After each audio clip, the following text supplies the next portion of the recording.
Jornal da Fã. Entrevista. Bom dia, governador. Muito bem-vindo aos estúdios. Bom dia, Narciso. É um prazer poder estar aqui mais uma vez na Fã. Queria mandar já um abraço a Miro, a Sandra, toda a família que faz a Fã FM e a desejar, aliás, uma excelente semana também a todos os sergipanos que nos acompanham na sua grande audiência.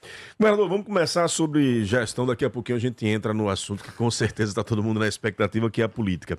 Concessão da DESO. Quando vocês falavam da questão da concessão, para justificar inclusive para os sergipanos, falava-se na geração de empregos e de um PDV aberto para poder ajustar o quadro de funcionários da empresa. Semana passada o presidente da empresa falou do PDV, mas disse que caso não se atinja a meta com ele, vai haver demissão. Tem ou não tem demissão na DESO?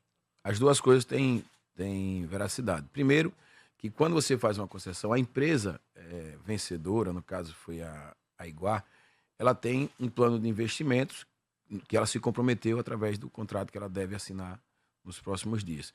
E com isso ela tem que investir em 9 anos 6,3 bi, em 5 anos 4,8 bilhões em investimentos na ampliação da redistribuição. Isso tem uma estimativa de contratação de 7 mil novos postos de trabalho de forma direta, fora os indiretos. Então isso é um número expressivo. Isso é uma situação, ou seja, vai gerar muito emprego através da empresa que ganha a concessão. A DESO, ela passa por uma adequação. A partir do momento que ela não tem a necessidade de fazer todo o serviço que ela faz hoje, ela faz uma readequação do seu tamanho, porque hoje a DESO ela capta a água, trata a água e repassa a água para a empresa concessionária. Vai ser assim que vai ser. Então, ela passa por uma adequação de seu quadro. É um quadro que sempre foi colocado aqui para todos nós, que sempre foi inchado, sempre foi um quadro que tem um número excessivo de funcionários, com salários que também um pouco fora do mercado, que foram conquistados ao longo de décadas. Então, não é um problema que foi criado na nossa gestão, mas que ele existe. O PDV é justamente para que você consiga atrair pessoas que possam aderir ao plano e com isso a gente enxugar a empresa. E é também comum, analisando outras concessões pelo Brasil, que a própria concessionária contrate parte desse pessoal que já tem a expertise da empresa. Então, muita gente que adere ao PDV acaba voltando para a empresa através da concessionária. Isso é um fato que ocorreu em vários estados do Brasil. Então, ela vai fazer uma adequação. Se o PDV for suficiente, como a gente entende, até pela atratividade do PDV, pelos investimentos que estão sendo feitos, o maior PDV da história da DESO, para atrair servidores e enxugar a empresa, ótimo. Se ele não atrair, a empresa tiver que passar por alguma adequação, aí sim pode ter demissão. Então isso é fato e é claro. O mais importante para mim é que a gente melhore o serviço que é prestado à sociedade. Não dá mais para a gente conviver, nós estamos no século XXI, com a falta d'água, da forma como a gente tem hoje. E não é só água, é água e esgoto. Eu vi uma discussão, por exemplo, de alguns municípios que tem SAI. A gente não queria, porque aqui não falta água. Verdade, mas você não tem dinheiro para fazer o esgotamento sanitário. Você precisa, porque a lei manda fazer esgotamento sanitário. Vocês não têm esgotamento sanitário. E aí o município não vai ter que investir milhões que ele não tem, sob pena de punir o gestor, porque a lei é muito clara, ele tem que atingir 90% de cobertura de esgotamento e 95% de água em 9 anos, e o município não tem. Tem municípios aí que tem 20%, 10% de cobertura de esgotamento. Então, falar para a sociedade de forma muito clara, os investimentos que são necessários, o Estado não teria condições de fazer. E a gente convive com a falta d'água diariamente. E é engraçado porque algumas pessoas às vezes vai fazer uma crítica, eu digo, normalmente critica quem tem água na torneira. Quem está passando por dificuldade, que é boa parte da população, que liga a torneira e não tem água, que às vezes passa, que nem Pião, ficou 3 meses sem água. Buquim, minha terra sem água, Carira sem água, Carmópolis sem água. Carmópolis sem água não, perdão, Itabaiana sem água. Carmópolis tem água, não tem esgotamento. Carmópolis tem SAI, mas não tem esgoto. Então são cidades, o sertão nem se fala, Poço Redondo, meu Deus, eu tenho até pena da prefeita Aline, que tira 300, 400 mil reais por mês de carro-pipa. O município não suporta para trazer água. Então, isso tudo a gente espera que possa acabar com os investimentos que são feitos. O prazo para que esses problemas eles comecem a diminuir e as soluções efetivamente cheguem? Tem um cronograma, né? A empresa tem até 60 dias para assinar o contrato, Depois disso, ela começa um período de 6 meses de gestão assistida. O que é essa gestão assistida? Ela vem para dentro da DES e vai conhecer como é que a DES operaciona, como é que ela trabalha. Ela passa 6 meses ali acompanhando o dia a dia da DES e depois desse período ela assume a parte de concessão, a parte de distribuição. E a partir daí começam os investimentos. Por lei, são 5 anos, como eu falei, para investir 4,8 bi na ampliação do serviço de distribuição de água. E no total dos 9 anos, 6,3. Isso demonstra que a gente vai ter, nos próximos anos, um investimento maciço também em obras para levar água onde não se tem hoje. Isso é uma expectativa muito boa. Agora, é bom você colocar isso, porque eu vi algumas pessoas dizendo assim, pronto, já trouxe água aí na mala, né? Quando a gente chegou de São Paulo. Não, não é assim. Não funciona dessa forma. Tem um tempo. Agora, que nós demos um movimento importante, demos, para, de uma vez por todas, acabar com esse problema da falta d'água. Ocorreu isso 30 e poucos anos atrás com a Energip, quando no governo de Albano Franco, a Energip foi privatizada, não é concessão, foi uma privatização que foi feita 30 e poucos anos atrás, que acaba agora, daqui a 2 anos. E eu duvido que alguém esteja querendo a volta da Energip. Não é? O serviço que é prestado pela iniciativa privada hoje é muito melhor do que eu quero prestar no passado. Acho que é uma evolução natural. O governo ele tem que ser indutor da economia. Ele tem que estar aqui para ajudar a economia a crescer e a iniciativa privada tem que ser uma parceira. E a gente busca nas parcerias fazer com que o Estado avance. Eu não tenho que estar concorrendo com a iniciativa privada, cada um na sua área, cada um na sua expertise. E a gente aqui ajudando e auxiliando como puder para gerar mais oportunidades e melhorar a qualidade de vida. O João Acioli pergunta aqui. Pergunta ao governador por que a DESO é o único órgão do Estado que não tem contra-cheques divulgados no portal da transparência. A responsabilidade de organizar a empresa primeiramente é dele, que não deveria permitir que a política deite e rola na empresa como conveniência dele. O povo sergipano quer saber. Eu aí emendo nessa pergunta do João Acioli a seguinte pergunta. Depois de todo o processo, você tem a certeza de que essa decisão foi a mais acertada com relação à DESO? A própria pergunta do João Acioli me dá mais certeza ainda. Porque, veja, a DESO ela tem um número de comissionados mínimo, a empresa, quase todo mundo, ela é servidor da empresa ou terceirizado. Né? Os diretores são técnicos. Então, eu entendo o seguinte, o problema dela é um problema estrutural, feito ao longo de décadas, foram enchendo a máquina, foram colocando muita gente para a DESO, salários altíssimos dentro da empresa, perdão, salários altíssimos dentro da empresa, e que você não tem como reverter. Aí as pessoas têm que fazer gestão. Eu estou fazendo gestão. Na hora que você opta por um modelo de concessão, isso é gestão. Você está escolhendo uma opção dentro do leque de opções que tem numa gestão. E eu estou escolhendo aquela que eu entendo que vai trazer mais modernidade para a empresa, investimentos para a empresa e retorno para a sociedade. Porque, às vezes, você está querendo proteger 500, 300, 200, não sei quantas pessoas você quer proteger dentro de uma empresa, e você tem 2 milhões e 300 mil sergipanos que estão passando dificuldade. Porque o orçamento do servidor é o mesmo do povo. O dinheiro que eu tenho para investir na sociedade é o mesmo dinheiro que eu tenho para utilizar, para reforçar a questão dos servidores. Então, eu tenho que ter ali muita serenidade e calma para você utilizar esses recursos da melhor forma. Porque se você ajuda muito um lado, você prejudica o outro. E vice-versa. Então, você tem que ter cuidado. E a DES é uma empresa que todo mundo sabe as dificuldades dela. Você está apresentando programa todo santo dia. Não tem um dia que não tem alguém que entra aqui reclamando da empresa. É falta d'água, é esgoto. Quando ela faz o serviço, que estoura um cano, que vai embora, deixa pior do que recebeu, porque é aquele manchão nas pistas lá e todo mundo reclama, vai no bugio, vê como tá lá. E aí você reclama, tem sempre uma explicação. E aí você tem que tomar uma decisão. E eu tomei uma decisão, acho que foi a mais acertada. O tempo vai dizer, mas eu não tenho dúvidas na minha consciência de que nós fizemos algo que vai ser importantíssimo para a sociedade sergipana. Talvez, é natural, haja uma apreensão dentro da empresa, a ansiedade, saber o que vai acontecer, mas a sociedade sergipana vai evoluir muito e vai crescer muito com a concessão.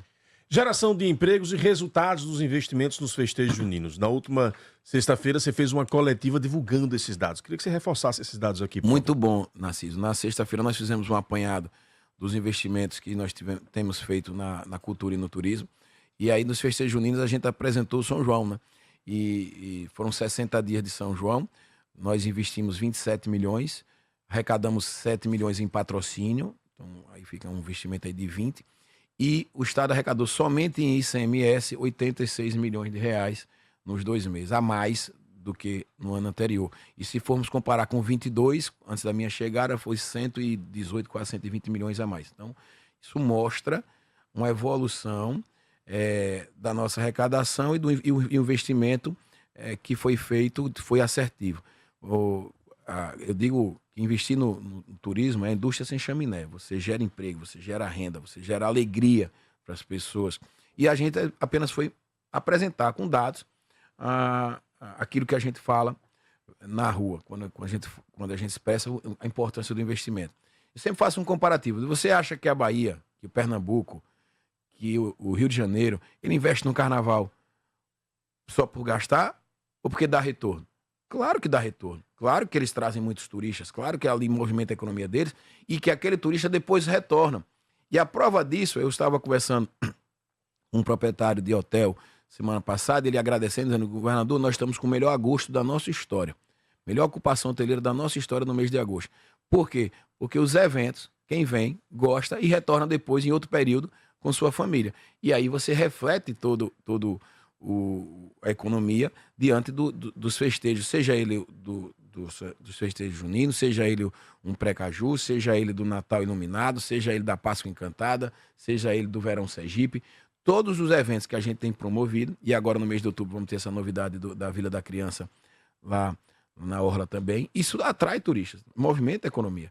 E tudo isso vem fazendo com que a gente consiga melhorar a nossa geração de emprego e renda. E um comentário também que eu ouço, é bom a gente sempre esclarecer. Por que eu não investiu esse dinheiro na saúde? Eu investi... Lhe incomoda, complementando isso, lhe incomoda a crítica ácida do festidiere que fazem nas redes sociais? Eu mesmo faço propaganda disso, porque dá dando retorno. Se eu gerei emprego, se eu gerei renda, se eu movimentei a economia, pode me chamar de festidiere, tá dando certo. Agora, deixe eu falar um dado específico. Nós vamos ter um investimento, tivemos um investimento no São João de 27 milhões. Como eu falei, captei 7 em patrocínio. Aí a pessoa diz: por que não realocou isso na saúde? Vamos falar um pouquinho da saúde. A saúde tem um orçamento de mais de 2 bilhões. 2 bilhões. O orçamento da saúde por lei é de 12% no mínimo. Eu invisto 17% do orçamento do Estado na saúde. Muito além dos 12% constitucionais. Então, não é falta do investimento na saúde. Não está faltando recurso. Se o orçamento do turismo para um ano inteiro chega a 100 milhões, o da saúde chega a 2 bilhões e 200 milhões. Então, assim, uma coisa não tem nada a ver com a outra. Você tem que ter o dinheiro da saúde, o da segurança pública, o da educação, o da cultura, o do turismo. É saber dividir bem o bolo. E entenda que no caso específico do turismo, nós ainda estamos representando que se eu não tivesse tido resultado nenhum, eu teria investido numa política pública. Mas nesse caso específico, a gente ainda teve retorno.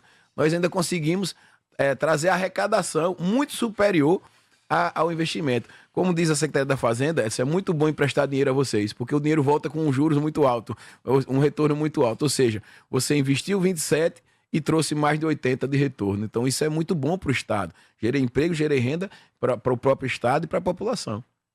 Com relação ainda sobre a economia, nós tivemos, sua assessoria destaca aqui a questão do retorno do G Barbosa. Recentemente você comemorou também a chegada de uma outra rede aqui. E aí eu lhe pergunto, ambiente de negócios em Sergipe, o que é que já foi feito ao longo desse período? Bom, aí você me dá uma oportunidade também muito boa de falar sobre isso. Veja, ninguém investe onde não acredita. Tem uma máxima na iniciativa privada que é assim: ninguém bota dinheiro bom em cima de dinheiro ruim. Ou seja, quando você cria um ambiente de negócio favorável, o cara quer investir. E os investimentos que estão chegando em Sergipe é fruto desse ambiente favorável. Então, quando você vai olhar hoje os indicativos de Sergipe, recorde de geração de emprego, maior estoque de emprego da nossa história, segundo estado em infraestrutura do Nordeste, somos o segundo estado mais seguro do Nordeste e entre os 10 do Brasil. Quando você vai ver todos os indicativos econômicos e sociais do estado de Sergipe, você começa a entender, tem alguma coisa boa ali, vale a pena investir. Soma-se a isso as oportunidades, os investimentos agora do gás, que devem acontecer a partir de 2028, a atração e a política de atração de investimentos em Sergipe do estado. Eu, particularmente, tenho ido visitar empresas, visitar feiras, viajado para buscar quem queira investir em Sergipe, abrindo as portas do nosso estado. Isso é um diferencial. E você veja que agora nós conseguimos, depois de muitos anos, trazer de volta o setor comercial da Rede G Barbosa para Sergipe, o que é muito importante.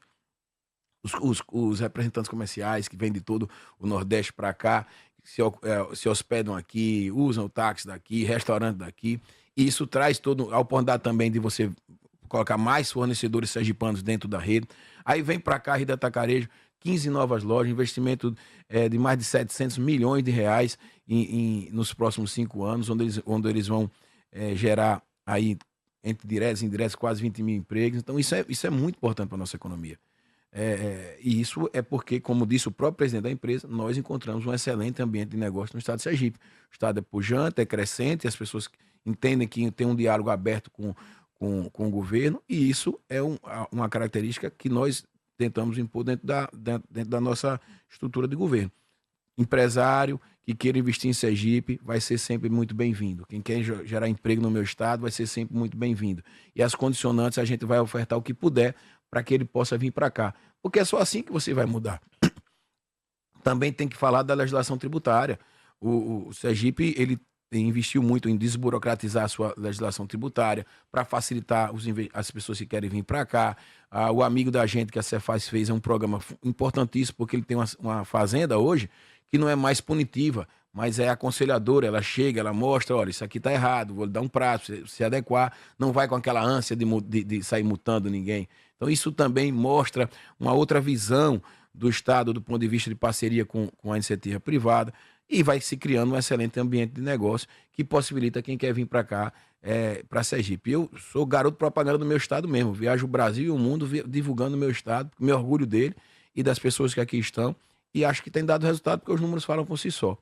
E na CISO, só para não esquecer, na saúde a gente ainda tem a nova maternidade Nossa Senhora de Luz, 40 milhões de investimento que vai ser construído agora. Nós já estamos licitando os projetos para poder entregar, que é muito importante. Essa semana vamos ter a entrega de novas ambulâncias, são 60 novas UTIs móveis que a gente vai entregar ao SAMU do nosso estado, 40 circulam, 20 vão ficar ali, chama de reserva, né? Quando uma tem algum problema, a outra cobre. Então, também renovando toda a nossa frota de ambulâncias do estado. Vamos lançar agora no mês de outubro o Opera Sergipe 2, onde vem as cirurgias mais complexas, bariátrica, laporino, reconstrução mamária, algumas cirurgias ortopédicas vão ser lançadas agora no mês de outubro, também na saúde. O Ser 4 sendo revitalizado, vamos entregar agora 500 cadeiras de roda para as pessoas que estão na fila aguardando. Então, assim, tem muita coisa acontecendo, né? As mudanças que a gente fez na saúde são para oxigenar a gestão, buscando melhorar o serviço para a população. Governador, vamos falar sobre a relacionamento do governo com o funcionalismo público. Recentemente circulou um vídeo de uma abordagem que foi feita pelo Sintese ao senhor, o senhor não quis conversa. Está rompido o diálogo? Veja, eu em relação ao Sintese, eu sempre tenho muito respeito ao professor, mas eu considero o Sintese um partido político, e quando chega minha época de eleição, eles ficam mais exaltados, né? Que estão em campanha. Eu digo isso muito claramente porque quando eu cheguei no governo, ainda na transição, eu recebi o Sintese, foi o primeiro sindicato que eu recebi. E disse a eles, olha, eu quero ter um bom diálogo com vocês. Governador, há 8 anos a gente não é recebido por ninguém, por nenhum gestor. E aí você abre as portas. Bem-vindo. Qual a pauta? Pauta número 1 do Sintese era retomada da carreira do magistério. Beleza, só que eu não posso chegar no governo já realizando isso, eu tenho que me organizar. Vamos primeiro agora discutir o que é mais emergencial, o que é renovação do seu abono, que se encerra em 31 de dezembro de 22. Então nós pedimos na época do governo Belivaldo que fizesse essa prorrogação.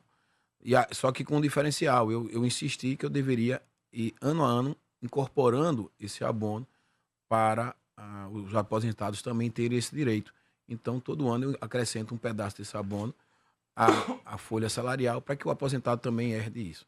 E aí fomos começar a construir as pautas. Uma pauta não pode ser exclusiva de salário. Salário é importante, salário é dignidade, mas a educação é discutida de forma mais ampla. E aí nós começamos, durante 1 ano e meio da nossa gestão, a apresentar vários programas que são um sucesso dentro da educação. Primeiro, eu tenho algumas marcas que me orgulham muito. Você tem uma escola entregue a cada 12 dias, uma escola reformada, um ginásio pronto. Você tem uma escola totalmente climatizada a cada 6 dias no programa Sinto o Clima. Já vamos com mais de 150 escolas climatizadas na nossa gestão. Essa semana, inclusive, estou entregando mais 3 escolas. reformadas, e isso mostra um compromisso em melhorar a infraestrutura e a qualidade das escolas para os alunos e para o próprio magistério. Criamos programas como o Acolher, que coloca psicólogo e assistente social dentro da escola. Criamos o Cuidar-se, que combate a pobreza menstrual, distribuindo os absorventes para aquelas meninas na escola, investimento também de mais de 6 milhões de reais. Criamos programas como o Nota 10, que traz, e aí o Sintese é contrário, respeito, mas é uma política nossa, meritocracia para dentro da escola. As escolas que têm os melhores desempenhos no IDEB e no IDESE, e a gente criou uma nota de corte, 5,5, 6, 6,5. Elas recebem até 10 mil reais para cada professor, coordenador, enfim, e premiamos, inclusive, os alunos que se destacam em feiras de ciências nacionais, com até 5 mil reais para cada um.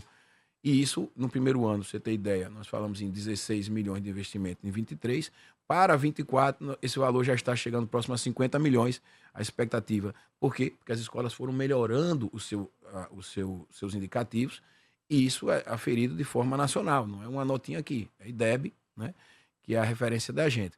Então, nós fomos melhorando também, incentivando as boas práticas. E em relação ao Sintese, no final do ano passado, nós aprovamos a principal pauta deles, fizemos uma negociação.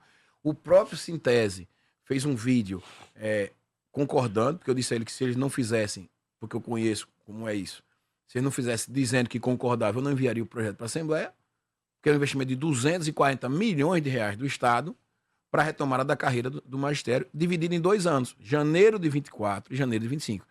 De janeiro de 2024, o magistério já teve reajuste na sua conta, no seu salário, antes de qualquer outro servidor. Primeiro servidor a ter reajuste foi o magistério, em janeiro de 24. Janeiro de 25, mesmo eu sem estar dialogando com o Sintese, o magistério já está com seu reajuste garantido, em lei, aprovado na Assembleia.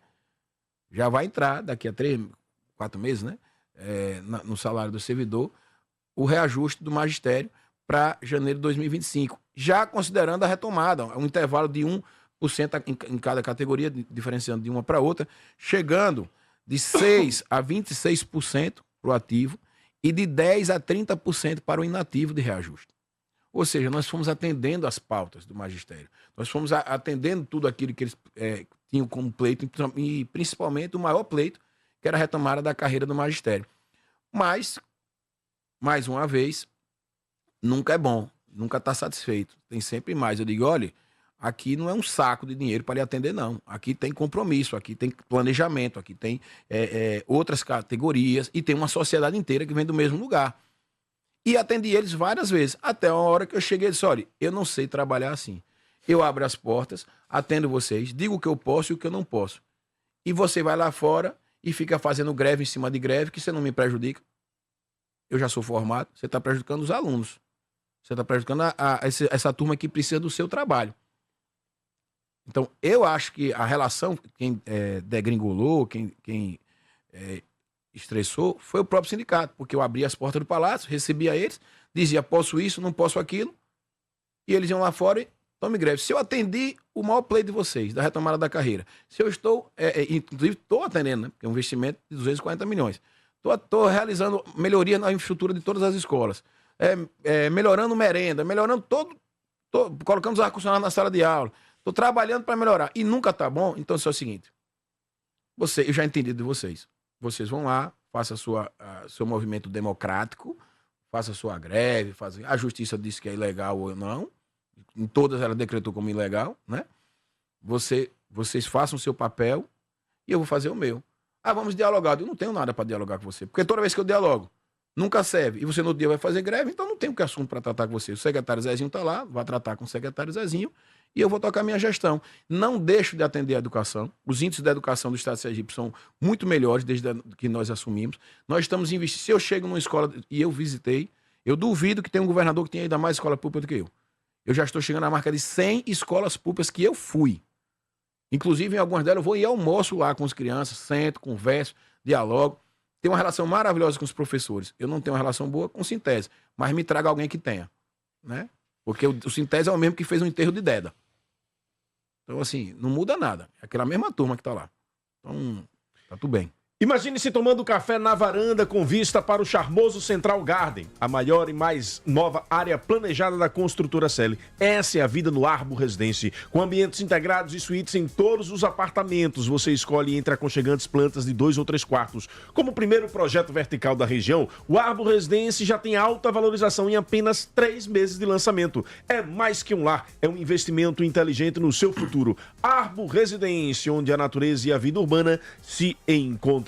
Receba aqui do Diego. Recentemente, o Estado realizou o PSS na área da educação para apoiador escolar. São 17 vagas e só convocou até agora 7 para a DR2. Tem pais que estão indo no Ministério Público. Meu filho é autista. Ele quer saber se tem previsão para essa convocação. Sim, e é bom você falar sobre os apoiadores na escola. Nós vamos chamar os outros. E é bom porque a gente às vezes recebe uma cobrança, e é justa, de ampliação do serviço de apoiadores, principalmente porque o autismo hoje aumentou muito o número de casos diagnosticados, né? E eu sempre digo às pessoas assim, olha, só tem que ter uma certa calma na comparação, porque você veja, ainda quem oferece apoio é a escola pública. A escola privada não oferece praticamente nenhum tipo de estrutura para quem tem um filho autista. Ele manda você procurar outra escola que nunca tem, quem está dando a estrutura é a rede pública. E não é uma coisa simples, porque tem todo um regramento, é um custo elevado, tanto é que o Ministério, todas as secretarias de educação dos estados foram ao Ministério da Educação para discutir com eles uma forma de financiamento disso, porque aumenta muito o custo, e a gente está buscando essas parcerias para ampliar, mas vamos chamar todos os outros sim, esse é o intuito nosso. Aliás, já entrando na pauta da educação mais uma vez, nós devemos agora, no mês de outubro, anunciar o concurso público. Já está todo modelado, o secretário Zezinho vai fazer uma apresentação para mim a próxima semana, já discutimos com ele, para que a gente possa anunciar formalmente para a sociedade o concurso público da educação. Eu vou chamar a Magna Santana para trazer a pergunta dela, porque tenho certeza que ela vai falar sobre a coleção da Barbie recentemente lançada. Magna Santana, 8 em ponto. Essa é boa. Essa coleção da Barbie.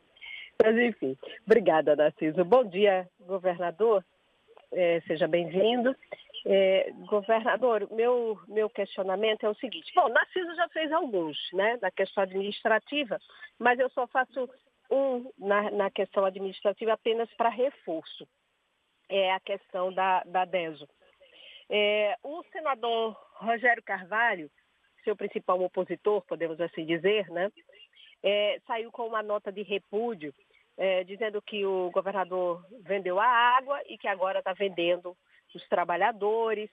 Agora mesmo, recentemente, a propaganda eleitoral, assim, de final de semana, né, do PT, passa também essa mensagem, uma crítica pesada, e assim também tem feito outros opositores, né?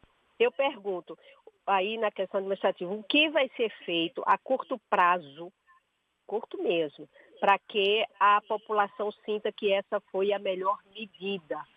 Porque as queixas que a população faz, o senhor conhece bem, o senhor é abordado o tempo todo, principalmente no interior do estado. Então, só para deixar isso bem amarrado, o senhor já tocou no assunto, mas só para deixar amarrado, principalmente porque tem aí os seus opositores ferrenhos dizendo o contrário o tempo inteiro. Pronto, para a questão política, e aí é o que a gente até já conversou em uma outra entrevista, a coisa está ficando mais acirrada, nervos à flor da pele, está lá em cima mesmo, a coisa está pesada. E pesada que é natural. Narciso usou o termo, né, semana passada, aqui do pescoço para baixo é canela. Mas é complicado, a coisa tá ficando mesmo, se a gente chamar VAR, ele vai ficar perdido. Mas aí eu pergunto, na eleição de 22, né, o PT estava no agrupamento e saiu e seguiu um outro caminho. Do jeito que as coisas estão indo agora, né, com a campanha pesada, com todos esses ataques dentro do agrupamento, há uma tendência de que o grupo de André Moura, que ele forma aí um agrupamento, siga um outro caminho após 22, né? E o que é que o senhor, como líder desse grupo, como foi o Belivaldo no passado, que não conseguiu evitar a saída do PT, vai fazer para evitar essa dissidência, esse racha, que possa colocar aí em risco 2026? que a coisa está se passando em 26 mesmo, né?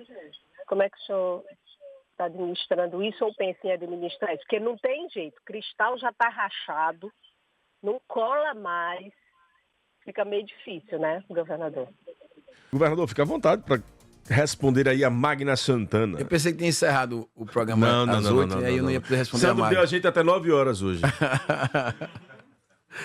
Não, Magna, primeiro foi bom sua colocação em relação à DESO. O que eu falei da preocupação, obviamente, que a gente tem é de ampliar o serviço, de melhorar o serviço para a população e acalmar as expectativas. Como eu falei, para que o passo a passo aqui.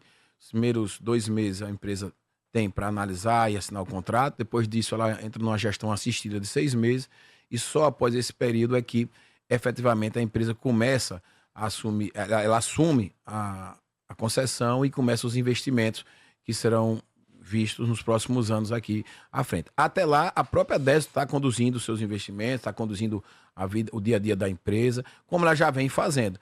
É óbvio que a DESO tem recebido muitas críticas constantes pelos problemas que vem enfrentando.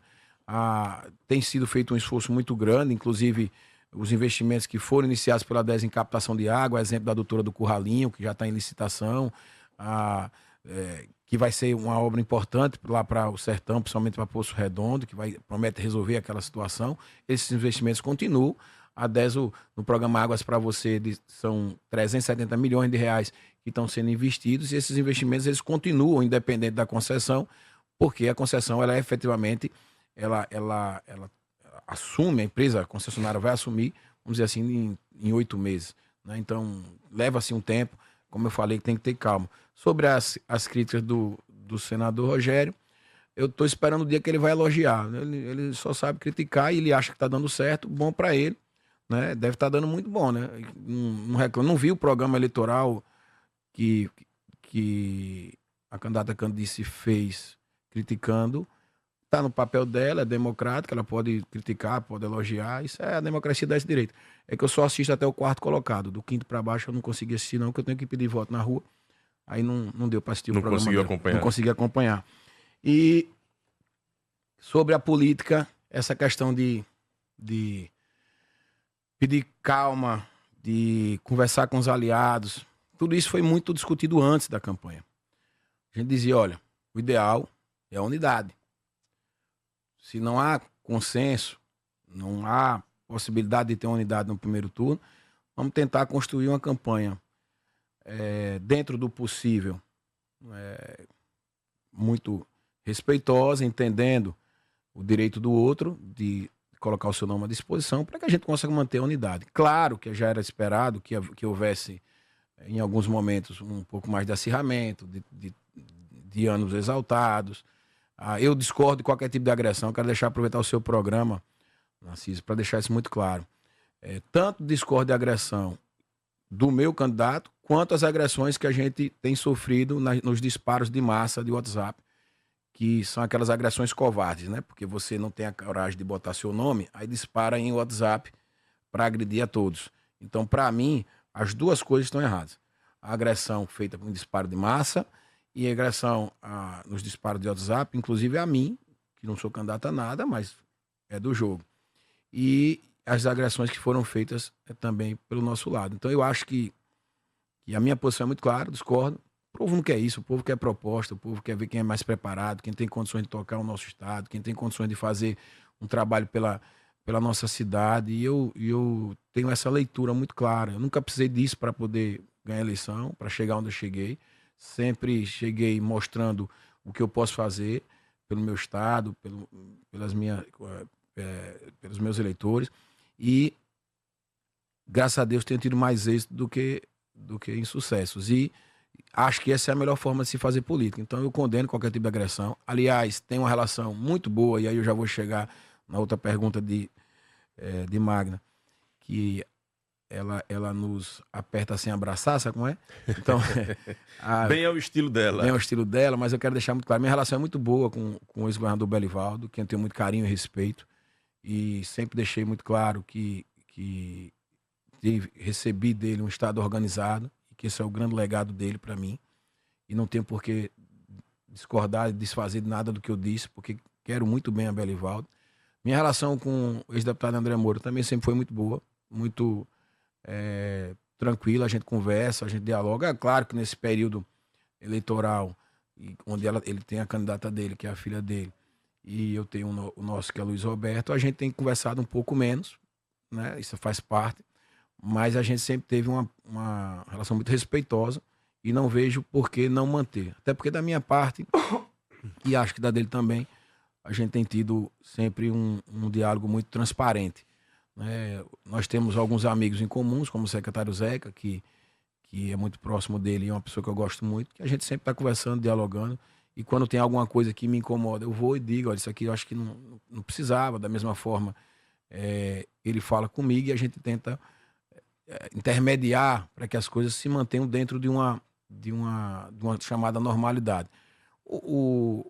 Óbvio que quando você tem uma eleição tão disputada e com indicativos assim nas pesquisas hoje de uma disputa muito acirrada, isso vai fazendo com que os dois lados fiquem um pouco mais exaltados. E meu papel aqui hoje é mais de mediador nesse sentido, de dizer, olha, a disputa tem que ser na rua, mas tem que ser saudável, não é?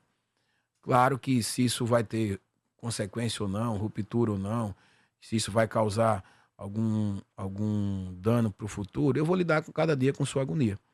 Eu não posso ficar aqui desenhando, né, o apocalipse. Pelo contrário, eu estou aqui dizendo o seguinte: eu continuo a mesma pessoa, tocando minha gestão, fazendo com que as coisas aconteçam no estado de Sergipe, porque o estado não para por causa da eleição, a verdade é essa, e vamos lidar com as coisas com a maior tranquilidade e respeitando o direito do outro. Na semana passada, ali no finalzinho da coletiva com relação aos dados econômicos divulgados, a imprensa questionou sobre isso e repercutiu um pouco no final de semana quando você disse justamente isso. Olha, discordei, não concordo com o ataque que foi feito a Belivaldo, não concordo com aquilo que foi para o programa eleitoral. Aí o pessoal do outro lado disse o seguinte: está dizendo que não concordou, mas ele está na coordenação de campanha. Como é que o programa eleitoral foi ao ar sem a autorização? Eu também discordo dos disparos em massas que eles estão fazendo, que todo mundo sabe onde vem e ninguém lá controlou. Eu também não concordo com as tuitadas que eu recebi no início da campanha, usando dados do governo para fazer crítica a Edivaldo, e eu também não concordo, e também ninguém controlou. Então, eu acho que não é por aí não, é porque, como eu falei, a eleição está muito disputada, um viés de crescimento forte de Luiz, e isso deixa os anos mais exaltados. Mas eu estou tentando, dentro do meu papel, né, mediar com serenidade. E o episódio desse final de semana fala de Andra com críticas ao Luiz Roberto e ao final, aquela fala da qual ela se desculpou logo em seguida com relação às mulheres que apoiam Luiz. Acho que a fala foi infeliz, a própria Andra já fez um vídeo nesse sentido, aí já que, vamos dizer assim, acusar o golpe, né? A fala dela no primeiro momento, quando ela critica o movimento Elas com Luiz também, na fala dela, e o movimento é organizado pela primeira-dama, a Érica, pela deputada Catarina e por diversas pessoas. Então, claro que do lado de cá também pessoalizaram a crítica. Mas eu acho, mais uma vez, tudo vai no calor de uma campanha, tudo vai ali na hora e às vezes falta calma, não sei. Eu acho que isso aí também prejudica. Mas o importante é que ela já veio de público, já fez a justificativa dela. Claro que isso incomodou bastante, não vou dizer que não incomodou. Incomodou na minha casa. Eu tenho minha mãe, minha esposa, minhas filhas, minha família como minha irmã, todos votam em Luiz. E todas são mulheres de respeito. Então, mas eu acho que foi uma frase mal colocada. O que incomodou, especificamente a política, é porque a crítica ao movimento Elas com Luiz, no nosso grupo, interpretada às vezes como uma crítica a Érica e a deputada Catarina, porque estão encabeçando esse movimento, mas eu prefiro acreditar na justificativa dela, que se expressou mal e que tudo isso foi uma frase fora de contexto dela mesma, ela mesma veio a público, então eu acho que para mim isso basta. Claro que na política isso, tanto de um lado quanto do outro, às vezes é explorado de diversas formas, mas eu Fábio, entendeu? Para mim, após o vídeo dela, eu declaro da minha parte como um caso encerrado. Claro que cada um vai fazer seu juízo de valor, as mulheres e enfim, a sociedade. Mas eu, Fábio, o governador, que não sou candidato a nada, entendo dessa forma. A Urbani vai fazer um lançamento incrível na Barra dos Coqueiros. Já posso adiantar que é algo nunca visto em Sergipe, com uma vista de tirar o fôlego. Saiba em primeira mão pelo WhatsApp 998035556. Ainda não fez o seu material gráfico para as eleições de 2024? Então corre! Gráfica J. Andrade, 60 anos de tradição, garantindo impressão rápida e preço competitivo. Governador, há quem diga que foi um erro a permissão de diversas candidaturas dentro do agrupamento governista. Você avalia que foi um erro ou acha que a estratégia foi correta?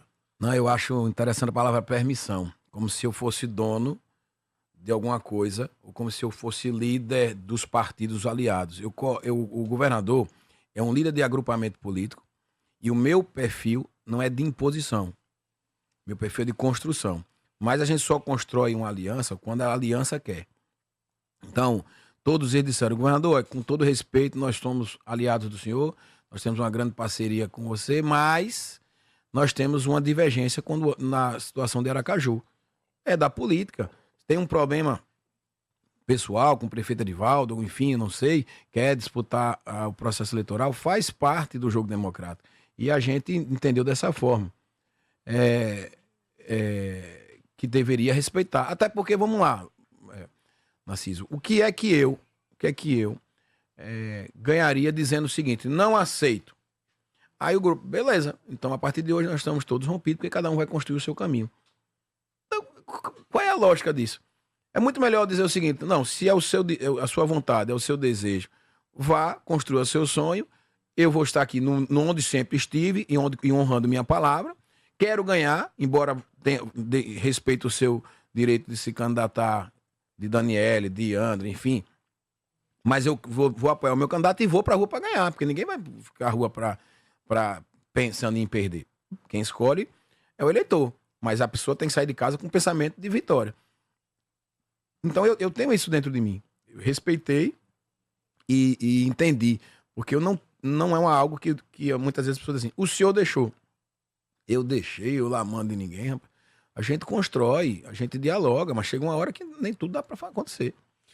Eleições de uma forma geral nos municípios. Qual o balanço que você faz do desempenho do seu agrupamento? Tem uma cidade que a gente tem observado que você tem tido uma dedicação muito grande, que é a cidade de Buquim. Nos demais municípios, como é que está a situação? Veja, o PSD tem 48 candidatos a prefeito, 26 candidatos a vice-prefeitos e o arco de alianças da gente tem candidato nos 75 municípios.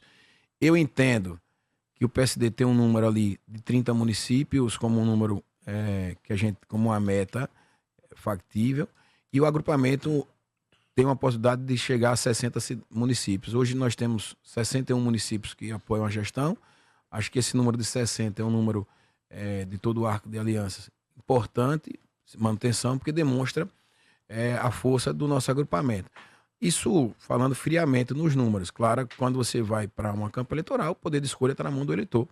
E ele vai ali direcionando o seu apoio, o seu voto, para aquilo que ele vai se identificando mais durante uma campanha. Eu tenho buscado ir para várias cidades. Ontem mesmo estive em Itabaiana, antes de ontem estive em Capela. Tenho buscado rodar todo o estado de Sergipe, dando o meu apoio, mas eu até queria aproveitar isso para justificar, porque muitas cidades assim, governador, o senhor não veio aqui ainda, não veio apoiar A, ou B, ou C.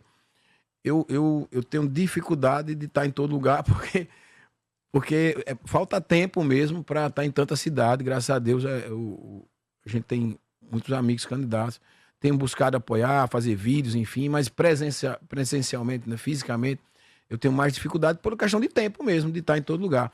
E muitas vezes os municípios concentram suas ações em sexta, sábado, domingo ali, e onde todo mundo está querendo fazer na mesma época. Então você não consegue dar assistência. Eu tenho apresentado, e esse final de semana mesmo eu vou estar no Sertão, no sábado, domingo, eu vou fazer Itabi, vou fazer Canindé, vou fazer Glória. Sexta-feira eu vou estar do lado de cá, eu tenho Estância, Santa Luzia, enfim, eu tenho feito, vou fazer a região de cá, tem um Baúba na sexta tarde também.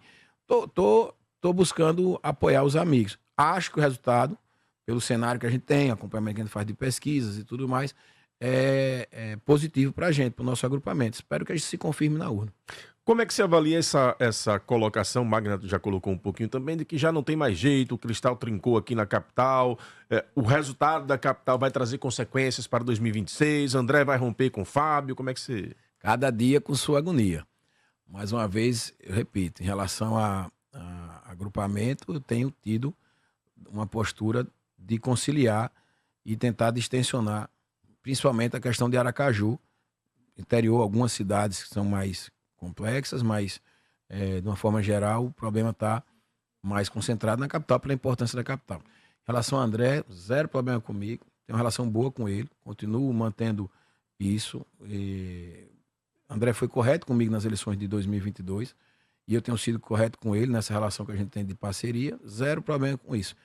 A gente só fica onde a gente é feliz, onde a gente se sente valorizado, onde a gente se sente contemplado. Eu tenho essa leitura como coisa de vida. Eu fico num ambiente onde eu me sinto bem, onde eu me sinto acolhido, onde eu me sinto contemplado. Espero que todos que estejam no meu arco de alianças tenham esse sentimento, porque eu sempre busquei tratar a todos de uma maneira muito justa e demonstrando a minha gratidão. Mas eu não abrigo. Veja, Rogério, o senador hoje, que é meu adversário, era do grupo. Foi o senador que eu votei 2 eleições seguidas.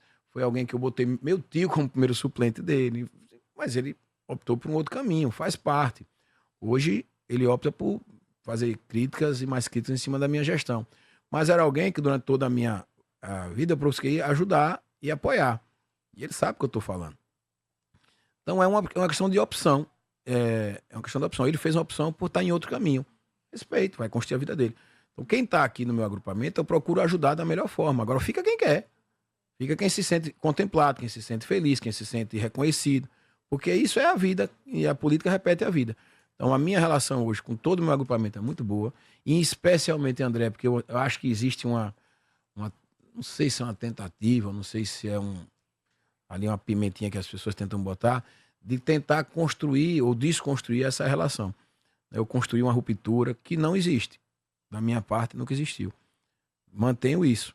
Zero problema. Aliás, tenho, inclusive, dito em todo lugar que o problema é concentrado em Aracaju. Se você for olhar os 75 municípios, eu devo ter aí, sei lá, 50, onde eu e André estamos no mesmo palanque.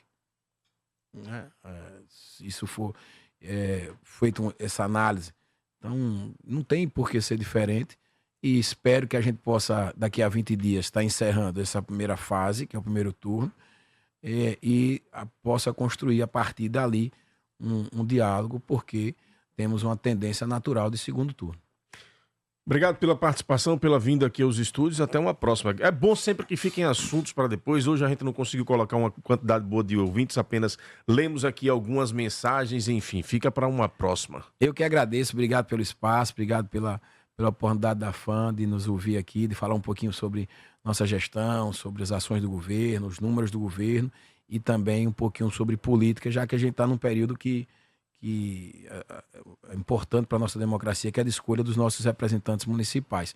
Espero logo estar de volta também. Sempre tive uma boa relação com todos que fazem a FAM, em especial com você, Narciso. Agradeço sempre o trabalho de vocês em divulgar as ações da gestão, em cobrar, porque tem uma frase que eu digo muito: aquele que se incomoda com a cobrança não pode sorrir com elogio.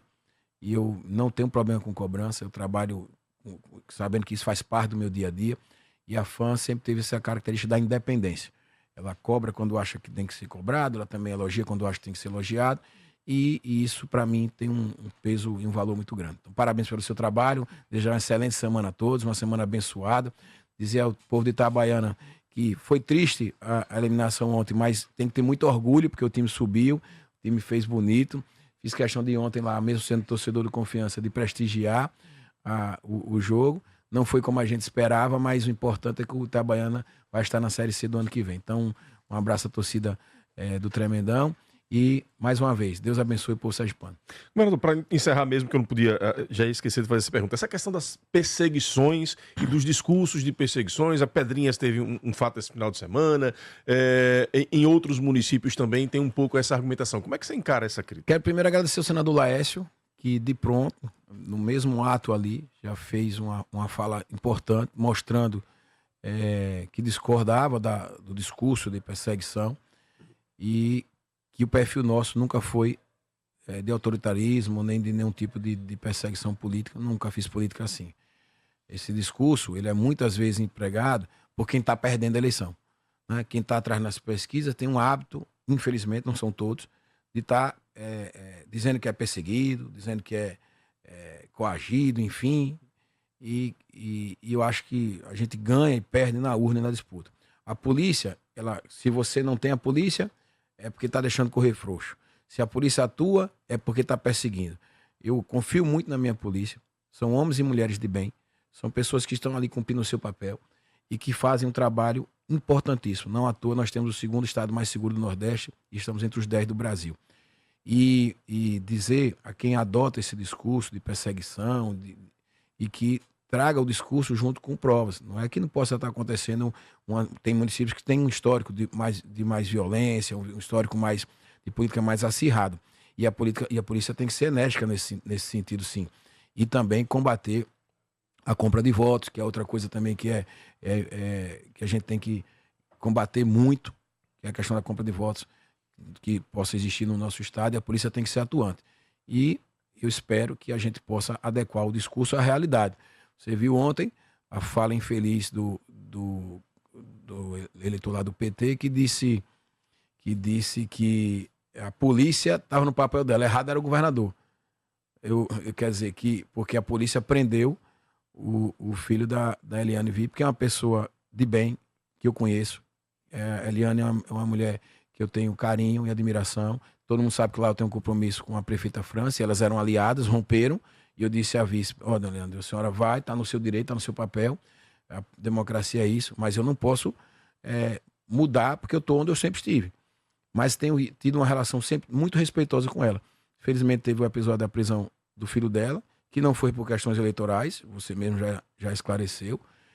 Como uma mãe, eu imagino que ela possa estar passando de sofrimento, mas daí a tentar trazer, não por ela, mas por alguém, tentar deturpar, dizer que isso foi perseguição do governador, tem uma diferença muito grande, e eu espero que a própria população saiba diferenciar as coisas. Então, eu acho que eleição se ganha na urna, eleição se ganha nas ruas, pedindo voto, trabalhando, mostrando propostas. É dessa forma que eu cheguei até aqui. Foi isso que eu aprendi com meu pai na política. E eu entro na casa das pessoas com cabeça erguida e saio de cabeça erguida. Porque ali eu só levei propostas. Então, mais uma vez, quero dizer a todos que falam são candidatos. Situação e oposição. Se vocês tiverem inteligência e juízo, vão falar de propostas, vão falar do que vocês podem fazer pelo seu povo. Porque falar mal dos outros não dá voto. Pode até, às vezes, a pessoa se empolgar um pouquinho ali, de querer criticar ou fazer uma crítica, mas isso não atrai nada. Isso dá um oba-oba para quem está ouvindo ali, batendo palma.